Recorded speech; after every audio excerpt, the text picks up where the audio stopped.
আসসালামু আলাইকুম। আরহাম এগ্রো থেকে আমি সাকিব শাহরিয়ার রাফসান। আশা করি সকলে ভালো এবং সুস্থ আছেন। তো এখন যে ফলটি দেখতে পাচ্ছেন এটি থাইল্যান্ড জাতের ফল। এই জাতটি আগামীতে বাংলাদেশে চাষের একটা প্রবল সম্ভাবনা দেখা যাচ্ছে। আমরা গত 2 বছর ধরে চাষ করছি এবং খুব ভালো ফলাফল পাচ্ছি আলহামদুলিল্লাহ।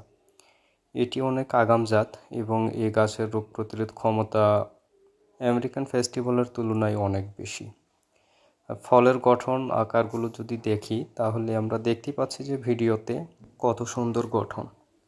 এটি এভারেজে আপনার কেজিতে 22 থেকে 25, খুব বেশি হলে 30 পিস পর্যন্ত ধরে থাকে এবং এই ফলটির গায়ে অনেক মাংস থাকার কারণে খেতেও অনেক সুস্বাদু এবং মিষ্টি।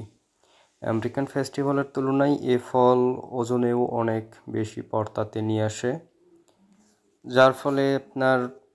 যার ফলে জমিতে আশানুরূপ একটা ফলাফল পাওয়া যায় আলহামদুলিল্লাহ। তো এই জাতের ফলে আপনার প্রতিটি গাছে এভারেজ 1 কেজি থেকে 1.25 কেজি ফল হারভেস্ট করা হয়ে থাকে। তো আপনি উদ্যোক্তা হলে এই জাতটি ট্রাই করে দেখতে পারেন, ইনশাআল্লাহ আশা করি সফল হবেন।